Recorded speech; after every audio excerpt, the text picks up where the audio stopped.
Oh, I love to teach, and I learned so much from it. I love a quote that I heard recently from Rolf Gates, which is a yoga teacher, is that a teacher is there to help a student remember who they are. That's it. Remember who they are. A teacher's not there to control, to manipulate, to entertain, but how do we how do we help a student remember who they are and the beauty and intelligence that's in them? We teach them through breathing. We have to teach them how to breathe because, we don't know how to breathe. We don't know how to receive or to give. We hold on to it, we grasp onto it. And so, even in singing, we can gasp for air, we don't hardly have time to breathe. And the most important thing when you listen to the classic singers is the breath. It's all in the breath. So we need to teach how to breathe. And yoga, I love yoga, but yoga can teach us how to breathe. But we have to do it every day, several hours a day, throughout the day. It's not that okay, now I'm going to open the throat. We don't open the throat, we let the breath open the throat. But we have to know how to breathe. Breathe long, not wide, not stuck, right?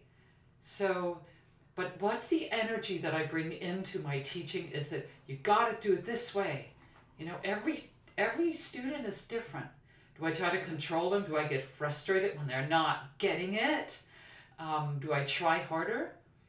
Or do I listen compassionately? Do I step back and think, I don't have to be the expert. I don't have to know everything.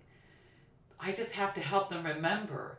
I get to teach them how to breathe, how to be, how to trust. I get to share with them my own experience. And then I get to share with them this gift of being in this world and this gift of singing, which I think there's so many of us that even though we struggle and try to find like this freedom in the voice, and where is it, right? To learn every day to quiet that mind, to quiet that, what they call chitta vritti, that war in the mind. So we get to the nirodha, which is that peace, that when all the suffering ends, and all the suffering is because of all the stuff we're telling ourselves, right? How do we help a student find that? We just point them in a direction, and then they can go there. And as we stop as teachers and step back and look at our students and allow them that place to breathe, that allow them that place where they can feel totally safe to unfold. Singing is such a personal thing. It's the soul, that you're bearing your soul. And we all have our beautiful souls to bear. What a gift it is as we teach that we get to see another person's soul and we get to help them, unpack that a little more and help them to discover that in their practice time. So it's not they have this experience in their lesson and then they're trying to find it throughout their day and throughout their practice, which gets frustrating. But instead, help them. How do you do it?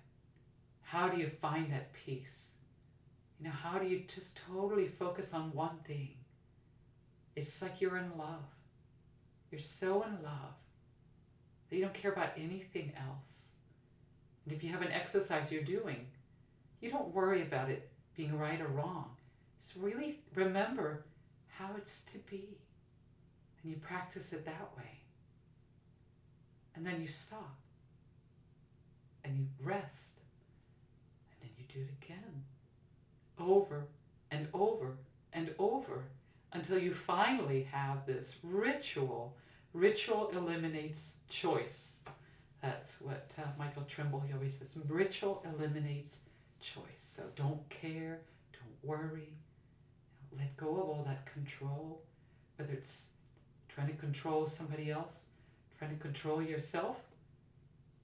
Just trust your path and allow the breath to be your guide. Sounds good, doesn't it?